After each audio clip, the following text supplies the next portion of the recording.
Si mon peuple, sur qui est invoqué mon nom, s'humilie, prie et me cherche. Si mon peuple, sur qui est invoqué mon nom, se détourne de ses mauvaises voies. Je l'exaucerai des cieux,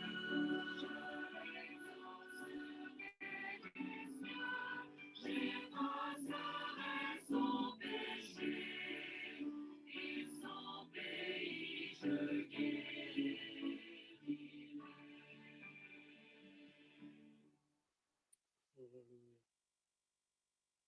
Nous sommes heureux de pouvoir partager avec vous le message que le Seigneur a mis sur nos cœurs.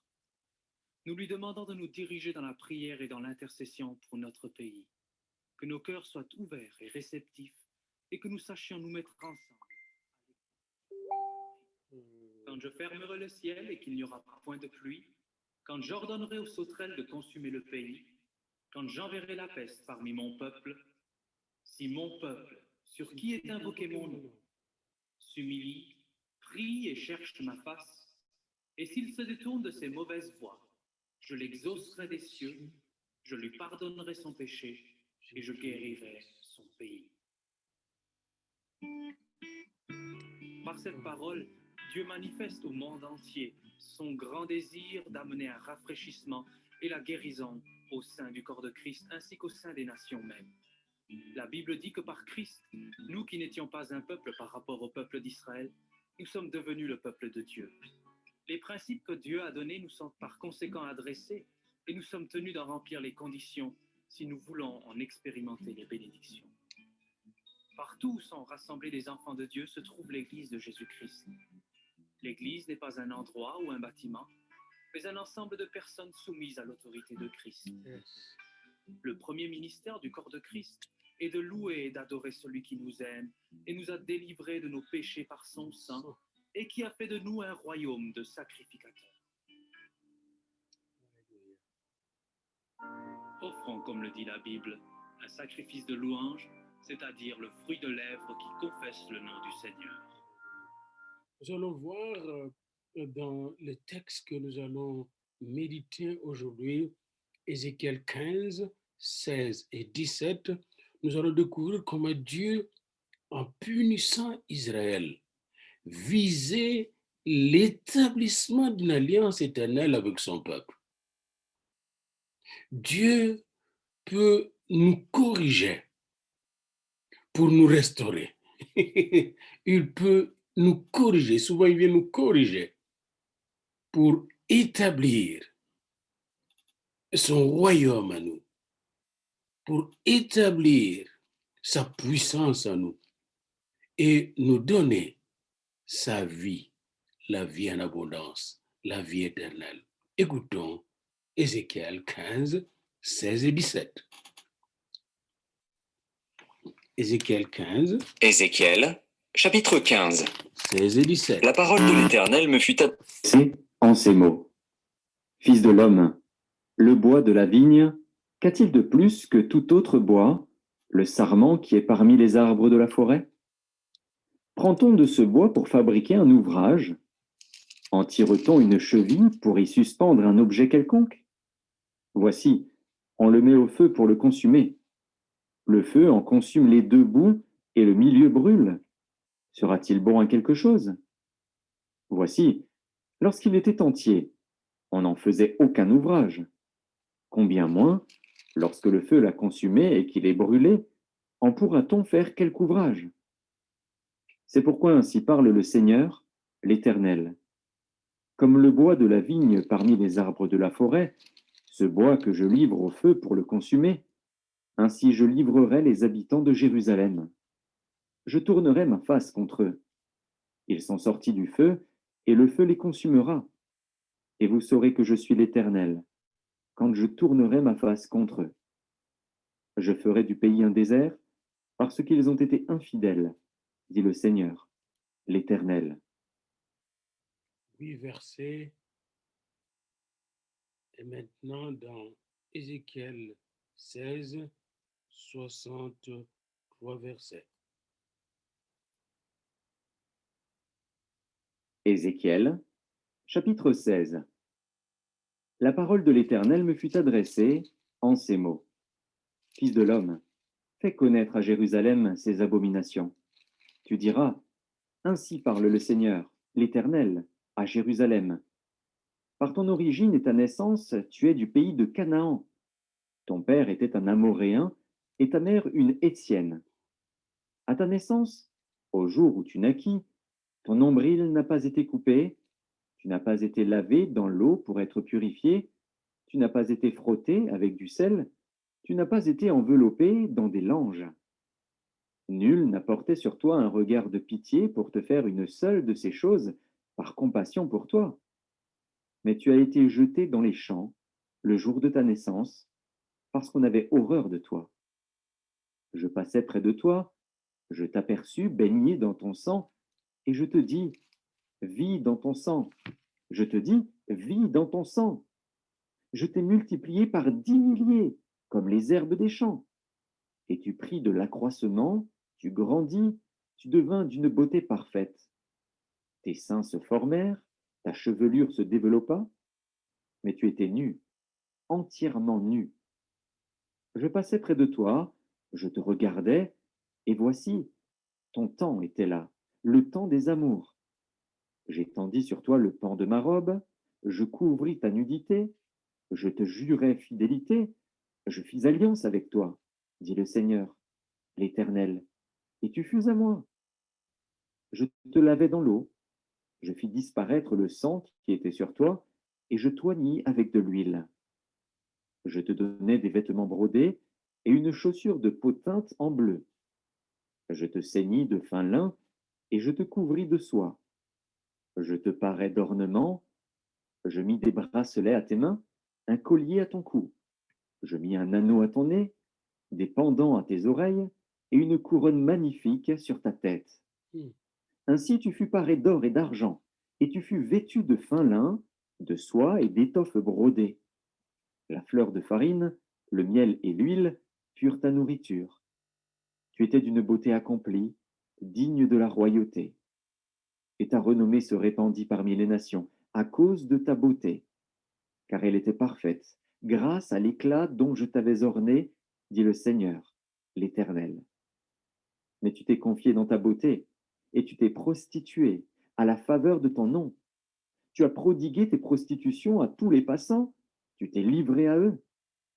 Tu as pris de tes vêtements, tu t'es fait des hauts lieux que tu as garnis d'étoffes de toutes couleurs, et tu t'y es prostitué. Rien de semblable n'était arrivé et n'arrivera jamais. Tu as pris ta magnifique parure d'or et d'argent que je t'avais donnée, et tu en as fait des simulacres d'hommes auxquels tu t'es prostitué. Tu as pris tes vêtements brodés, tu les en as couverts, et tu as offert à ces simulacres mon huile et mon encens.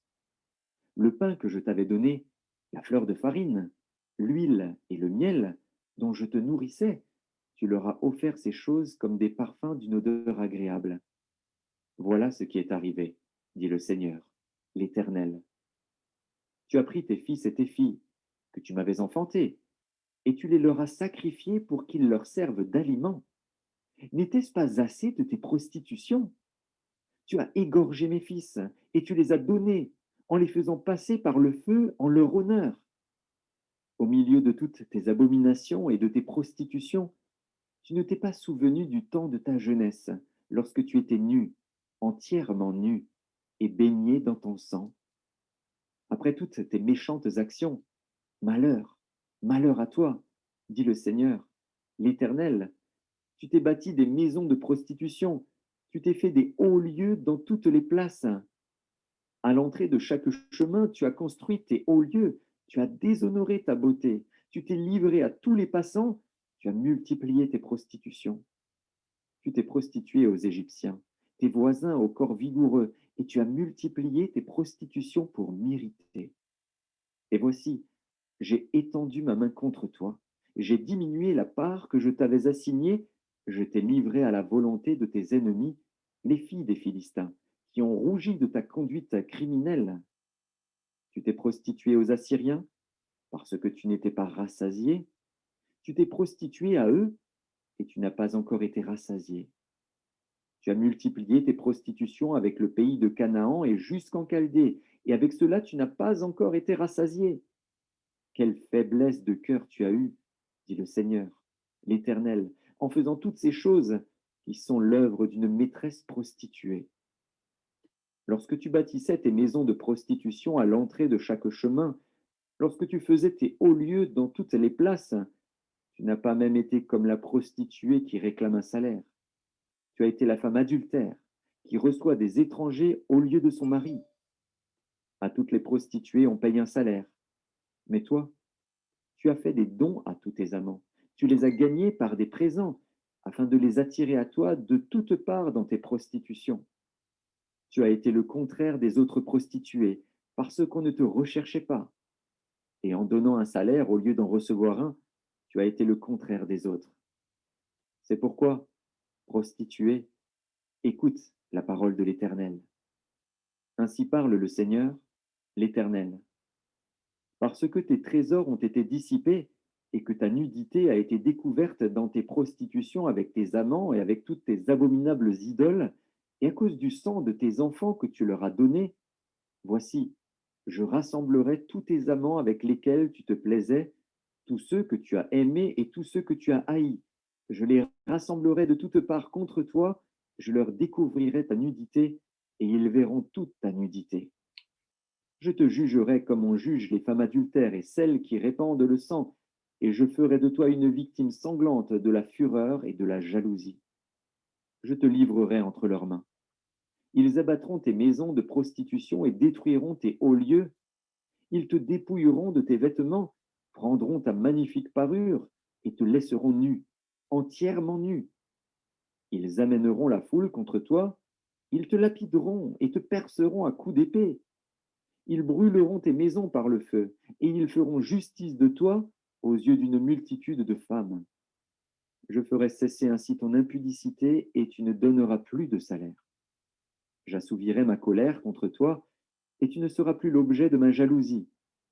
Je m'apaiserai, je ne serai plus irrité. Parce que tu ne t'es pas souvenu du temps de ta jeunesse, parce que tu m'as provoqué par toutes ces choses, voici, je ferai retomber ta conduite sur ta tête, dit le Seigneur, l'Éternel, et tu ne commettras plus le crime avec toutes tes abominations. Voici, tous ceux qui disent des proverbes t'appliqueront ce proverbe, telle mère, telle fille. Tu es la fille de ta mère, qui a repoussé son mari et ses enfants. Tu es la sœur de tes sœurs, qui ont repoussé leurs maris et leurs enfants. Votre mère était une Hessienne, et votre père un Amoréen. Ta grande sœur, qui demeure à ta gauche, c'est Samarie avec ses filles. Et ta petite sœur, qui demeure à ta droite, c'est Sodome avec ses filles. Tu n'as pas seulement marché dans leurs voies, commis les mêmes abominations, c'était trop peu. Tu as été plus corrompu qu'elles dans toutes tes voies. Je suis vivant, dit le Seigneur, l'Éternel. Sodome, ta sœur, et ses filles n'ont pas fait ce que vous avez fait, toi et tes filles. Voici quel a été le crime de Sodome, ta sœur. Elle avait de l'orgueil. Elle vivait dans l'abondance et dans une insouciante sécurité. Elle et ses filles, et elle ne soutenait pas la main du malheureux et de l'indigent. Elles sont devenues hautaines, et elles ont commis des abominations devant moi. Je les ai fait disparaître quand j'ai vu cela. Samarie n'a pas commis la moitié de tes péchés. Tes abominations ont été plus nombreuses que les siennes, et tu as justifié tes sœurs par toutes les abominations que tu as faites. Toi qui condamnais tes sœurs, supporte ton opprobre, à cause de tes péchés par lesquels tu t'es rendu plus abominable qu'elles, et qui les font paraître plus justes que toi. Sois confuse, et supporte ton opprobre, puisque tu as justifié tes sœurs. Je ramènerai leurs captifs, les captifs de Sodome et de ses filles, les captifs de Samarie et de ses filles, et tes captifs au milieu des leurs, afin que tu subisses ton opprobre et que tu rougisses de tout ce que tu as fait, en étant pour elles un sujet de consolation. Tes sœurs Sodome et ses filles reviendront à leur premier état. Samarie et ses filles reviendront à leur premier état. Et toi et tes filles, vous reviendrez à votre premier état. Ne discourais-tu pas sur ta sœur Sodome dans le temps de ton orgueil, avant que ta méchanceté soit mise à nu, lorsque tu as reçu les outrages des filles de la Syrie et de tous ses alentours, des filles des Philistins qui te méprisaient de tous côtés? Tu portes tes crimes et tes abominations, dit l'Éternel. Car ainsi parle le Seigneur, l'Éternel, j'agirai envers toi comme tu as agi, toi qui as méprisé le serment en rompant l'alliance. Mais je me souviendrai de mon alliance avec toi au temps de ta jeunesse, et j'établirai avec toi une alliance éternelle. Tu te souviendras de ta conduite, et tu en auras honte quand tu recevras tes sœurs, les grandes et les petites. Je te les donnerai pour filles, mais non en vertu de ton alliance. J'établirai mon alliance avec toi, et tu sauras que je suis l'Éternel, afin que tu te souviennes du passé et que tu rougisses, afin que tu n'ouvres plus la bouche et que tu sois confuse, quand je te pardonnerai tout ce que tu as fait, dit le Seigneur, l'Éternel. J'établirai mon alliance avec toi. J'établirai une alliance éternelle avec toi. Nous y reviendrons. Écoutons Ézéchiel 17, la parole de l'Éternel.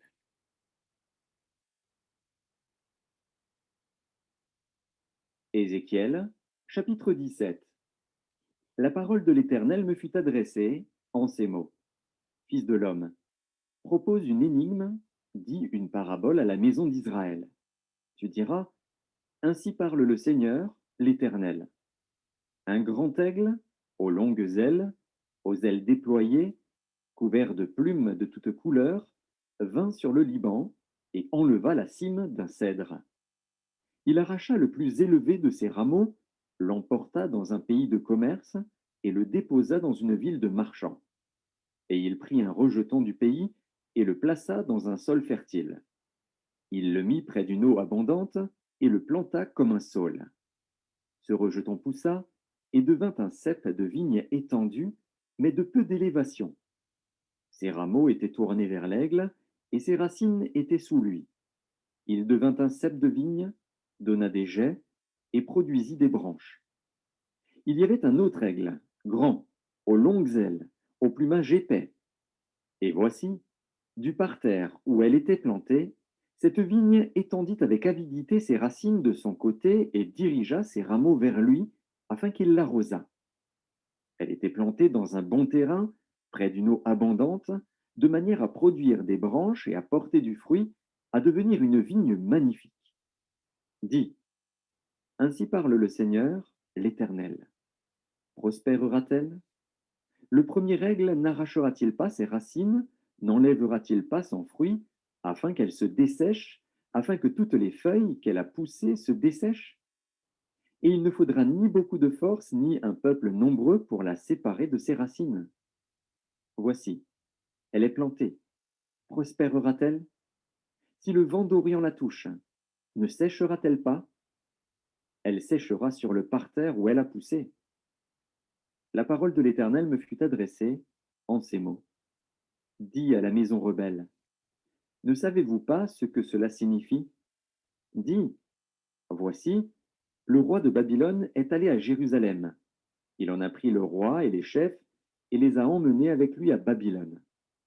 Il a choisi un membre de la race royale, a traité alliance avec lui et lui a fait prêter serment, et il a emmené les grands du pays, afin que le royaume fût tenu dans l'abaissement, sans pouvoir s'élever, et qu'il gardât son alliance en y demeurant fidèle. Mais il s'est révolté contre lui, en envoyant ses messagers en Égypte, pour qu'elle lui donnât des chevaux et un grand nombre d'hommes. Celui qui a fait de telles choses réussira-t-il? Échappera-t-il? Il a rompu l'alliance, et il échapperait. Je suis vivant, dit le Seigneur, l'Éternel. C'est dans le pays du roi qu'il a fait régner, envers qui il a violé son serment et dont il a rompu l'alliance, c'est près de lui, au milieu de Babylone, qu'il mourra. Pharaon n'ira pas avec une grande armée et un peuple nombreux le secourir pendant la guerre, lorsqu'on élèvera des terrasses et qu'on fera des retranchements pour exterminer une multitude d'âmes. Il a méprisé le serment. Il a rompu l'alliance. Il avait donné sa main et il a fait tout cela. Il n'échappera pas. C'est pourquoi ainsi parle le Seigneur, l'Éternel. Je suis vivant. C'est le serment fait en mon nom qu'il a méprisé. C'est mon alliance qu'il a rompue.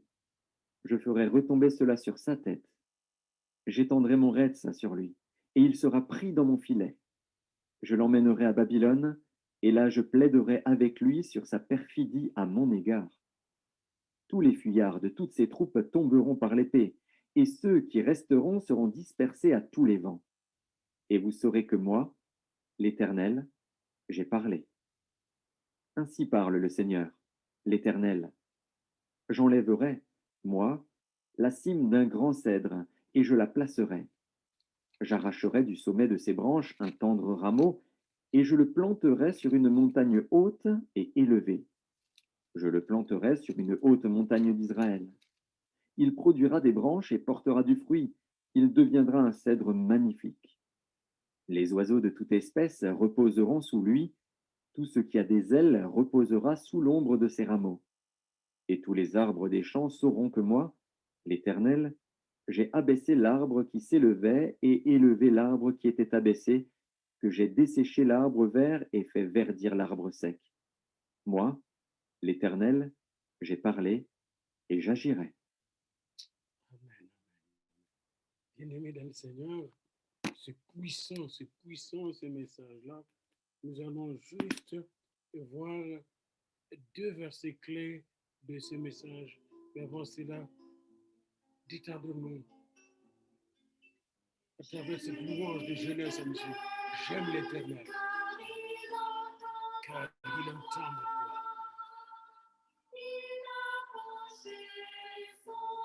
J'aime l'Éternel. Je l'aime au cœur et toute ma vie. J'aime l'Éternel, j'aime l'Éternel. Il a délivré mon âme de la mort, des cieux des larmes, des pieds de la chute. L'Éternel est miséricordieux et juste, il est plein de compassion. Il est plein de compassion. L'Éternel est plein de compassion. Et prenez encore le temps de lire et relire les 8 versets du chapitre 15, les 63 versets du chapitre 16 et les 24 versets du chapitre 17 du prophète Ézéchiel, le livre du prophète Ézéchiel. Vous verrez que la plupart de ces versets jusqu'au chapitre 17 parlent de punition, de destruction d'Israël.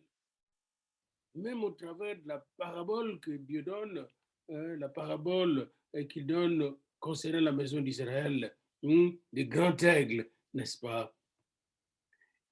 À travers toutes ces paraboles, Dieu montre comment il va détruire Israël. Mais chose étonnante et surprenante pour beaucoup de gens qui aiment les négatifs quand ils parlent de Dieu, il y a un verset qui entre en jeu ici, le verset 60. Mais je me souviendrai de mon alliance, pendant que le Seigneur va punir ces pécheurs invétérés, ces idolâtres. Il dit, mais je me souviendrai de mon alliance avec toi au temps de ta jeunesse. Il y a quelque chose de positif entre toi et moi, mon alliance. Et j'établirai avec toi une alliance éternelle. Il y a mon alliance que je fais avec toi au désert. Il y a mon alliance que je fais avec toi depuis Abraham, que tu as bafoué. Je me souviendrai de cette alliance. Et à partir de cette alliance, je veux établir une alliance éternelle. Nous verrons plus tard quand nous méditerons ensemble le livre de Rois et de Psaumes, comment cette alliance éternelle est l'alliance royale messianique avec David. Alléluia. Je me souviendrai de mon alliance avec toi au temps de ta jeunesse et j'établirai avec toi une alliance éternelle. Verset 62, j'établirai mon alliance avec toi et tu sauras que je suis l'Éternel. Ailleurs, c'était je vais te punir et tu sauras que je suis l'Éternel. Mais ici, j'établirai mon alliance. Je ne sais pas dans quelle saison tu es, qu'est-ce que tu connais aujourd'hui, qu'est-ce que tu traverses comme difficulté. Je ne sais pas si tu es sous le coup du jugement de Dieu ou de sa condamnation ou si tu es sous le coup du péché, mais j'aimerais te dire une chose. En Jésus-Christ, si tu viens vraiment sincèrement auprès de Dieu, confessant ta culpabilité, tes limites et tes fautes, tes iniquités, tes transgressions, et renonçant à tes péchés, eh bien Dieu va renouveler son alliance avec toi, qui est toujours là, l'alliance avec Jésus. C'est une alliance éternelle. Il va renouveler sa communion avec toi. Il va renouveler ses bénédictions avec toi. Il va renouveler sa joie dans ton cœur, renouveler sa paix dans ton cœur. Je vais renouveler. Parce qu'il est plein de compassion. J'aime l'Éternel.